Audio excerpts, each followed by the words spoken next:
They say pictures are worth 1,000 words. Our next guest will tell you why they're worth a lot more than that. Stay tuned. Coming up next on Carolina People.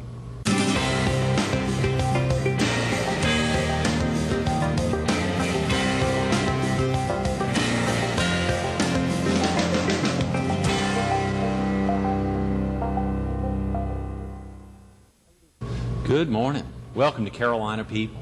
This morning we're at the Fox 43 studio. We're focused on Jonathan's journey, and we're visiting with Nikki Browning, Jonathan's mother and one of the founding members of Jonathan's journey. Good morning, Nikki. Good morning. Thanks so much for coming in this morning. Well, thanks for having me. Fascinating learning more about Jonathan's journey and it being a relatively new not-for-profit. I've been kicked off just within the last 2 years. I think of the experiences that have happened over the last year and a half or so is very powerful. It has been. I'm sure it has. Real quick about yourself before we get into the nonprofit. Are you originally from the area? I am. I'm a native of Myrtle Beach, and I've lived in the Conway area for about the past 7-8 years. For the last 7 or 8 years? Uh-huh. Great. Let's go ahead and, I mean, when you think about Jonathan's journey, when you think about y'all putting this together, obviously for a viewer who may not be familiar with the non-for-profit, what's it all about? Well, obviously it's about my son, Jonathan. It just came to fruition, I would say, probably within the past 4 months. Jonathan was my son, and tomorrow is actually his 2nd birthday. Was born June 22nd of 2003. Whenever he was born, seemed perfectly healthy. And at his 1-month checkup, our doctor sent us to MUSC to have some testing done because Jonathan just wasn't progressing like he should have been. Muscle-wise, growth-wise, that type of thing. And long story short, we discovered that he had a rare form of muscular dystrophy called spinal muscular atrophy. We were then told that there were 3 different types of spinal muscular atrophy and that our child had the most severe type. And that he was probably going to die within a year, and that they had no idea when, what would happen next. That was all they said, was just be prepared that your child will die. And spinal muscular atrophy comes from, is that genetic? It's a recessive genetic disorder that my husband Todd nor I knew that we were carriers of until we had Jonathan and were sent to MUSC, and after he had extensive DNA testing done, did we discover that he was in fact affected by spinal muscular atrophy. At that point in time, once we got the confirmation that Jonathan did have SMA, Todd, my husband, and I, we then went forward and had our own carrier testing done, and of course it came back positive that yes, in fact, we were carriers. Wow. And again, this is a recessive genetic disorder, so it was passed on through our genes. Is there any chance that you could possibly cut it off such that it couldn't happen again? Or are there, I think I saw in the letter at the Families of Spinal Muscular Atrophy website that the letter there that you had a 3-year-old daughter when your son was born. And, yes, she's 5 now. Right. And she is perfectly fine. And the only way that we know that, we have not tested her for carrier status or anything like that, only because of her age. But whenever you have a child that's affected by spinal muscular atrophy, you tend to breed the same type, which means that if we were to have another child with spinal muscular atrophy, we would have another type 1 child, which is what Jonathan was, the worst, the most severe case, or severe type. So Olivia, our daughter, is now 5 years old, and so she is past that age that would be affected by type 1 spinal muscular atrophy. Right. I think at the Families of Spinal Muscular Atrophy site, they also laid out that it's one of the most debilitating, most recognized for children under the age of 2. You know, I think it was 50% of the folks under age 2 are dead within the first. Actually, the chances of you having a child that's affected by type 1 SMA is about 4 out of 1 million. So 1 out of every 250,000 children are affected by type 1 SMA. I have since read through the fsma.org website that SMA is one of the leading killers of children. And truthfully, with it being a recessive genetic disorder and with it being so rare, most doctors really don't know a lot about this because of the rarity of the disease. Most people don't know anything about it. I had never heard of spinal muscular atrophy myself until we had Jonathan, which really kind of makes me, a mother who has lost a child, wonder how many other children have passed away and have been given the explanation that, oh, it was SIDS is why your child died. Makes me wonder how many of those children really did have something else wrong and it was just written off as SIDS. I'm sure that does make you wonder. Yeah, it really does. And probably a number of the parents whose children are affected by SMA come to that realization that, golly, there's probably other folks out there wondering if that's how their child really passed away or not. But basically, SMA, the best way to describe it or compare it is compare it to Lou Gehrig's disease. And Lou Gehrig's disease is something, you know, that comes on to senior citizens, older adults, where basically, you know, their body starts to shut down and they lose the ability to move, where cognitively they're perfectly fine. And that is what SMA does.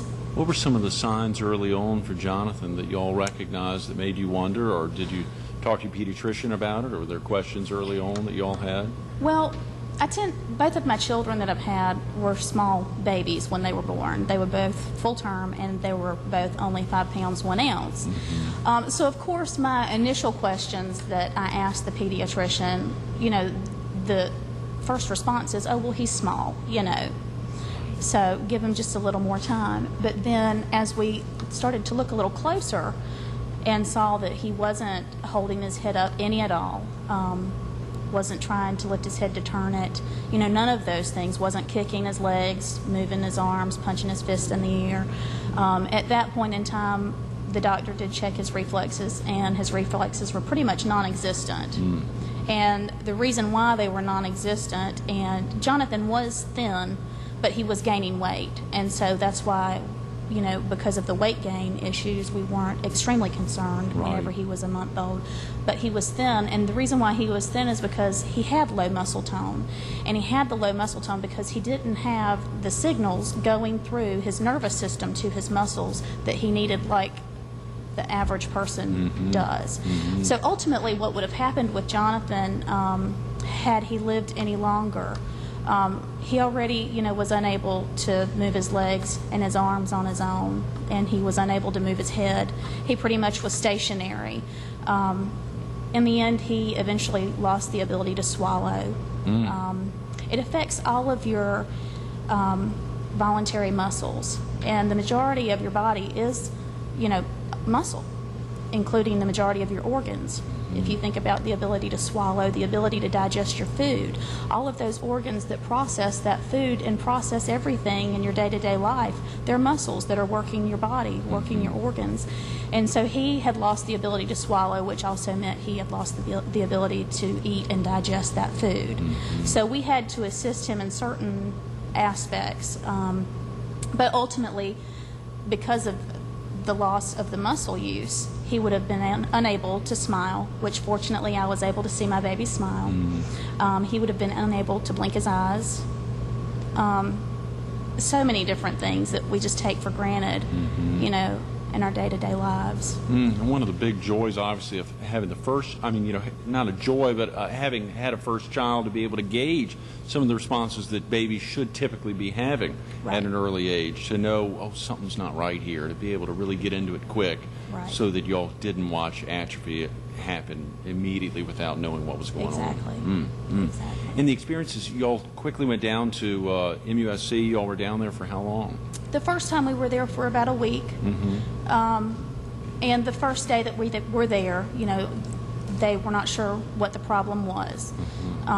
They looked at Jonathan, they saw that he was thin, and so the pediatricians there immediately thought, you know, something was wrong, and they labeled him as failure to thrive, which, you know, your maternal instincts kick in and you get defensive over your child, and it's like, wait, my child's eating and he's gaining weight. He's not failure to thrive. But now I have learned that there are many different areas under that failure to thrive, you know, umbrella.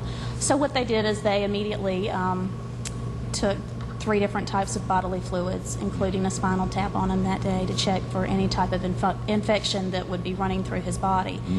And it had to go through a growth process. And we had to wait 3 days to get the final results of those tests.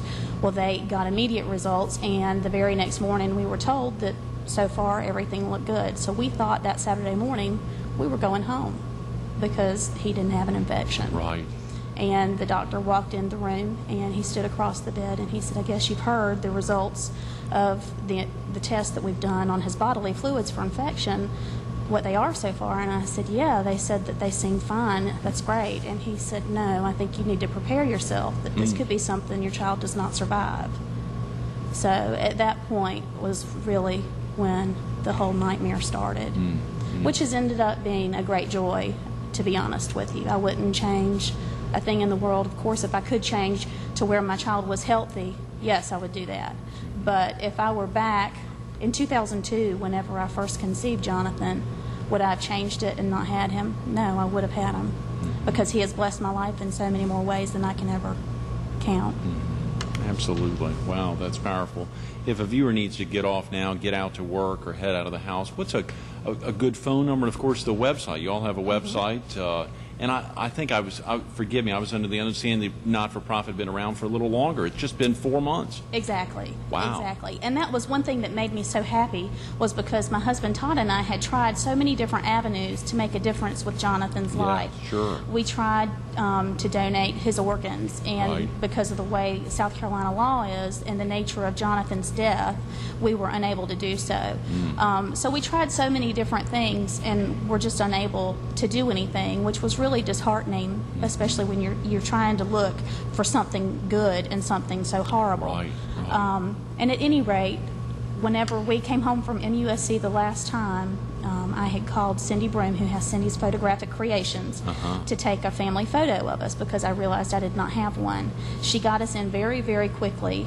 This was on a Tuesday. She took our photo on Thursday evening, and she took the photo that you'll see on the TV screen. And he passed away on Saturday. Wow. So 2 days before he passed away, she had taken that photo. That was in mid-September of 2003. Yes, yes, it was. But later, actually just before Easter this year, I ran into Cindy again to have her take Easter photos of my daughter Olivia. And she said, I've got to tell you that Jonathan just touched me so much that I now have decided that I would like to donate my talents and take photos of terminally ill children. And when Cindy took the photo of Jonathan, and Jonathan passed away on Saturday, she brought the photo to my home, matted and framed, so we could then have it on display, because we had friends and family over to the home that evening, so they could see a good photo of Jonathan. Because the majority of my photos that I had taken, like many other parents in this same situation, when your child is in and out of the hospital, most of your snapshots are of your child with a feeding tube up their nose, IVs in their arm, just, not real good, happy memories. I know those shots. Yeah. So to look at a photo that's as beautiful as that, just really, it really is a perfect picture of the way that I envision my child even to this day. So. Absolutely. Absolutely. Well, that's great. It's amazing to think about how this has kicked off and the impact. And, of course, a lot of folks would say, why isn't the focus entirely on SMA, on spinal muscular atrophy? But a great opportunity here is to touch so many folks whose parents and families are touched by terminal illness. Exactly. It's even more powerful to think that folks who may not have any knowledge of what SMA even is are going to be touched by Jonathan's journey and the opportunity therein. It's jonathansjourney.org? Yes, www.jonathansjourney.org. And Jonathan is spelled with an A. With an H. That's right. But if it's misspelled, it will be redirected. redirected. It'll redirect. That's great. Okay. Yes. And LHWH, which is a local advertising and PR firm, they have donated their time in doing the web design on that website for us. So great. Yeah. Big thank you to them. Absolutely. And then also for Duplicates in Conway, they're doing all of our brochures and applications that we have printed up, so at no cost to us. So that's wonderful. Real nice of them as well. And then also, when we take a photo of the child, not only do we give them a framed and matted photo of their child, we also give them all of the photos Cindy takes. They're done with the digital photo, and it is professional. She's a professional photographer, so yeah. it's professional quality photos. She gives a disc with all the pictures on it to the family, and they can make as many copies as they want. Right. At no extra fee or anything. It's not that we try to raise money or try to obtain anything from these families. We raise money to support our efforts to go to these families. Absolutely. But whenever we leave the child, we also leave the child with a teddy bear that Build-A-Bear has donated as well. Oh, great! Yeah, that Build-A-Bear has donated those to go along with the Yes, with the picture. Build-A-Bear has donated all of these little teddy bears for us to give to each child that we take their photo. Boy, howdy! So, someone who is there a phone number also if a viewer didn't have internet Yes. access? Is there a phone number they could call to learn more? They can call Cindy Broom at Cindy's Photographic Creation. She's in Surfside, South Okay. Carolina, and she is at 915. I'm sorry, 215-9511. Yeah, Okay, absolutely. 215-9511. They can call her, or they can, again, go to our website. It is Right. currently under construction, but there is a place where you can go asking for us to contact you, and it's forwarded to us via email, and we can get back There's in some touch critical with you. info on there, and of course links, great links to the FSMA.org site, and of course the story there that you provide at that site. They've got so many families obviously who've been touched by the loss of their children, Yes. and the experiences for you for that. Tomorrow being what would have been his second birthday until September 13th. The experience is over what's oftentimes a short time, but was a very long time, and a heck of a lot of memories made Yeah. during that time for y'all, and of course even for your daughter as well. Yes, I'm yes. sure. There's not a day that goes by that she does not talk about her brother.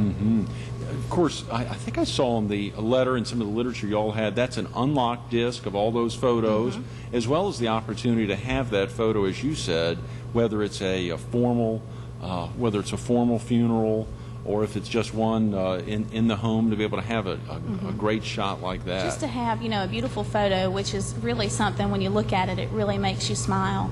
And I just think that Cindy has a wonderful talent and ability to capture true beauty. And whenever you look at these children, all you can say is, oh my gosh, that's absolutely beautiful. We've got another photo that I believe you're going to show the viewers as well, Okay. of another little girl, Caitlin, who is from Fayetteville. We took her photo. She also has SMA, but we recently went to Fayetteville to her and took her photo. Right. So You you went to can just Fayetteville. kind of see the example of what the photos and the quality are actually like. It was very clear on that literature, the opportunity, of course, to highlight the willingness, if the family and the children or child cannot come into Cindy's studio, We will go her to them. willingness or y'all's willingness, and of course you and Alicia Harper Yes. from BNC and Right. and Cindy, the opportunity for y'all to form together, the three of y'all, the Trinity there, honoring so many. Had they had some experiences, obviously you talked about Cindy's experience with you and your Right. son Jonathan. Had she had other experiences that she talked about that really hit her? Caitlin was a family friend or just someone No. that got in touch with y'all? No, Caitlin is someone that got in touch with Cindy through the Jonathan's journey. It's not she's not someone that we knew, and it just is a coincidence that she has SMA as well. Great. How have y'all been getting out? Excuse me, not great that she has SMA. Excuse me. How have y'all been getting out the word about Jonathan's journey? Well, doing interviews like Right, this yeah. right now, and then our website, and then of course we've mentioned it to a couple of the pediatricians in the area, which I've mentioned to myself, and fortunately, both of the ones I've spoken with did not have any terminal patients at the time, and I say Right. fortunately because I wouldn't wish that on anyone. We're talking about children of all ages.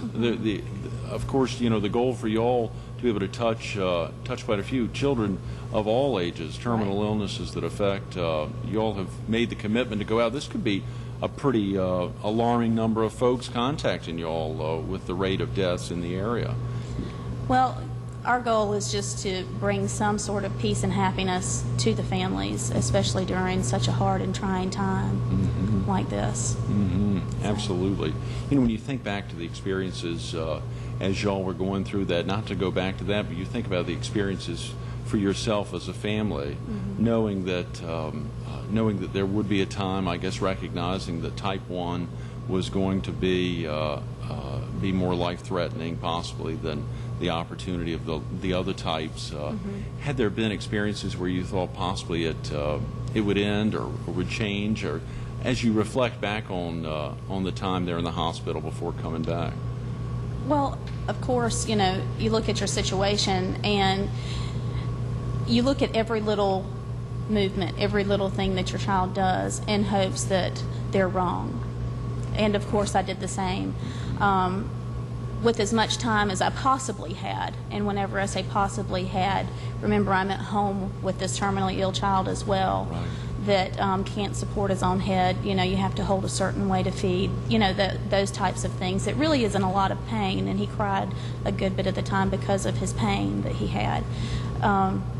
You know, so in any spare time at all that I had, you know, I would look on the internet and try to find different answers in hopes that the doctors were wrong, when in fact they really were not. So, yeah. I mean, of course, every parent would have, you know, that little bit of hope that, you know, someone would be wrong and this would turn around. Right, right. How did Alicia Harper get involved with you and Cindy on this, Nikki? Well, Alicia's my best friend. Oh, yeah, that's a good reason. And actually, I look at her as another blessing from Jonathan, to be honest with you. Because Alicia and I, we were friends, but not really close friends until after Jonathan had passed away. And Alicia's little girl was in the same preschool as my little girl. And so I just started seeing more and more of her, and our friendship developed shortly, or we bonded very closely shortly after Jonathan passed away, I should say. And we've been inseparable since. And at any rate, that Saturday that I saw Cindy, whenever I took Olivia to have her Easter photos taken, I went back and picked up Alicia, and I said, "You're not going to believe what has just happened to me." Cindy approached me and said that she would like to do something in memory of Jonathan, and she wants to call it Jonathan's Journey. She wants to take photos of terminally ill children because of my child. I mean, talk about feeling unworthy, you know. And unbeknownst to me, the very next day, Alicia picks up the phone and calls Cindy, and she said, "I want to get involved. What can I do?" And so she, at that point, volunteered her time, you know, through Burroughs and Chapin, and they have been wonderful as well. Oh, yeah. So that's how Alicia got involved. She had close ties already, and she saw the opportunity, and she knew that it was something that I wanted as well. So. And of course, that experience, Caitlin from the Fayetteville area, now having gotten in touch with you all, the opportunity, I think I saw in that literature as well, the opportunity to provide creative landscapes behind, in shots, for instance, if a child is still in the hospital and is not out, the opportunity to visit a hospital. You all have made this such that, and I'm sure Cindy's material opens the door to be able to travel to multiple locations. Oh, yeah.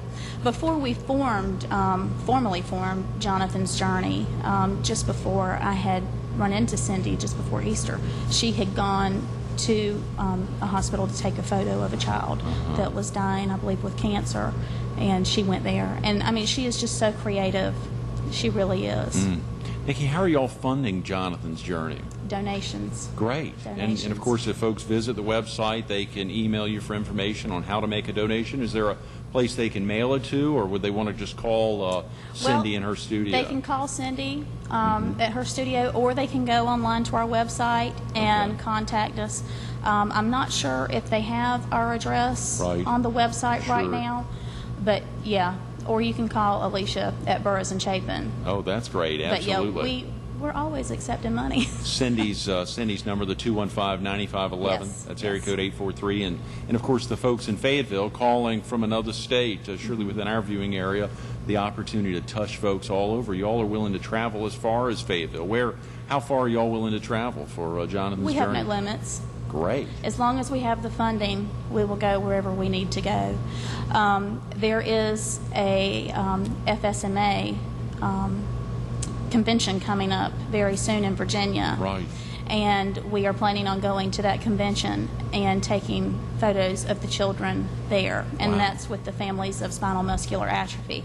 And we got connected with that through this little girl, Caitlin's grandmother. So. And that's wonderful. The FSMA, the Families of Spinal Muscular Atrophy.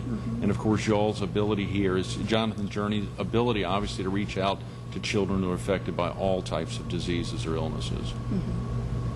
Thanks so much for being with us this morning, Nikki. Well, thank you for having me. Absolutely. I appreciate it. Stay tuned to more Carolina People with Nikki Browning coming up next.